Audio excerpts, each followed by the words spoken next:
William Ruto will be removed from office before 2027.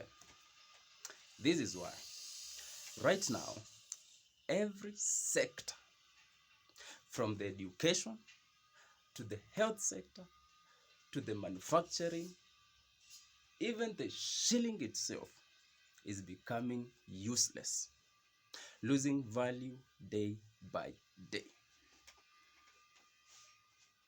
Let me explain. Right now, thousands and thousands of school children have not gone back to school. Others have not joined uh, uh, high school. And this is why when William Ruto got into office, he raised taxes in every sector. And by raising taxes, education became expensive because there were some subsidies and he removed them, lying to the people that he can only subsidize production. And by the way, this has not worked. The young kids are seated at home and watching their lives being destroyed by a regime which doesn't care about its people. What these people care about is their stomachs and their pockets. And that is why they will be chased out of this country in the next few years, if not months. Right now, so many school-going children are dropping out of school because of poverty. Their parents cannot afford to pay school fees. Why? Because the government has failed to provide employment opportunities to these parents. The government have taxed every little coin these parents had. The government has taken that away. And by raising taxes, so many companies have laid off their workers. What does that mean? So many people have gone back home to stay with their children, looking at each other, not knowing what tomorrow brings. And this is why soon, very soon, these people will get tired and they will mobilize and they will march to State House and remove the oppressor. People are dying in their hospital beds because they cannot be attended to without money.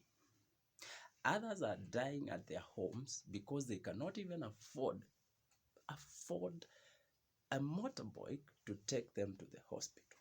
Others cannot even afford painkillers. A painkiller, someone to take a painkiller as they wait to see the doctor. That is how the situation is. Let nobody lie to you. This government is engaged in propaganda and lying to the people that the economy has stabilized. You will agree with me. The economy is crumbling. The shilling is losing its value because of these clueless people running this country. They do not understand what to do. They do not understand how to do what and how they can change this country. These people lied they had a plan. 1 year, several months later, they do not have a plan. When William Ruto removed subsidies, fuel and so many other products, he lied to us that he is doing this so that he won't rely on borrowing. What happened? William Ruto continued borrowing. Until now, he has borrowed more than 2.6 trillion Kenya shillings. with no project to show for it. Raised taxes, borrowed so much, yet he doesn't have anything to show for it. And you are there, seated down, lying to yourself that you should give William Ruto some time.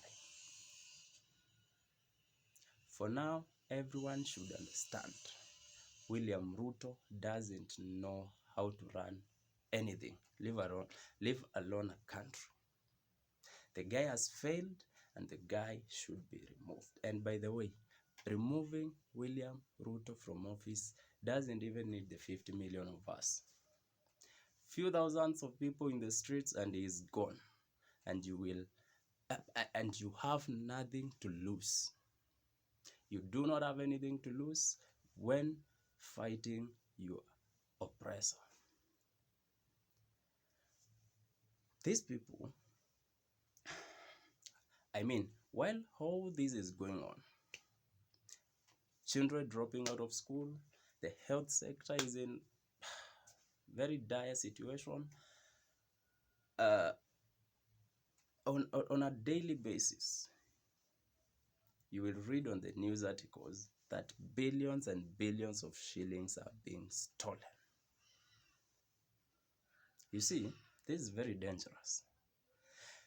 People are hopeless out there, but all they can hear is that their politicians are stealing billions and billions of shillings every day. What are you waiting for?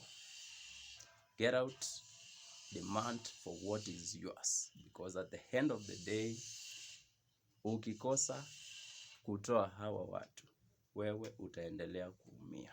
There is no hope. The only thing remaining is removing your oppressor from office.